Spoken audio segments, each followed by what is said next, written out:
கர்த்தருக்கு ஸ்தோத்திரம். இன்றைய வசனம் 1 நாளாகமம் 16 அதிகாரம் 27 வசனம். வல்லமையும் மகிழ்ச்சியும் அவர் ஸ்தலத்தில் இருக்கிறது.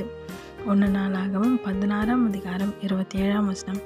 வல்லமையும் மகிழ்ச்சியும் அவர் ஸ்தலத்தில் இருக்கிறது. இன்னைக்கு உங்களுக்கு ஒரு அற்புதம் வேணுமா?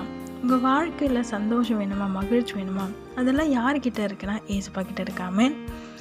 உங்கள் வாழ்க்கையில் ஒரு அற்புதம் நடக்கணும்னு நீங்கள் காத்துட்ருக்கீங்க. அதுவும் ஒரு ஸ்பெசிஃபிக்காக பர்டிகுலராக இந்த காரியத்தில் எனக்கு அற்புதம் நடக்கணும், ஒரு வல்லமை வெளிப்படணும் அப்படின்னு நினைக்கிறீங்களா? ஏசப்பா கிட்ட அந்த வல்லமை இருக்குது, மகிழ்ச்சி அவர்கிட்ட இருக்குது. உங்களுக்கு அந்த மகிழ்ச்சியும் அற்புதங்களும் வேணுமா? நீங்கள் செய்ய வேண்டியதை ஏசப்பா கிட்ட வாங்க. ஏசப்பா, இந்த காரியத்தில் எனக்கு ஒரு அற்புதம் செய்யுங்க. என் சொந்த பலத்தினால முடியாது, உங்களால் மட்டும் முடியும். நீங்கள் சரண்டர் பண்ணுற வேலையில், நீங்கள் ஒப்பு கொடுக்குற வேலையில் நிச்சயமாய் அவரோட வல்லமைகளை கொண்டு உங்களுக்காக அற்புதங்களை செய்து ஆசீர்வதிப்பார். ஆமென். இஸ்ரவேல் ஜனங்களுக்காக செங்கடலை 2 பிளந்தார். உங்களுக்காக பெரிய பெரிய அற்புதங்களை அவர் செய்வார். நீங்கள் நினைத்து கூட பார்க்க முடியாத அளவுக்கு அற்புதங்களை உங்கள் வாழ்க்கையில் செய்து உங்களை மகிழ்ச்சியாய் மாற்றுவார். விசுவாசிங்க, அவரிடத்துல கேளுங்க, நிச்சயமாக அவர் உங்களுக்காக யாவையும் செய்வார், ஆசீர்வதிப்பார். ஆமென்.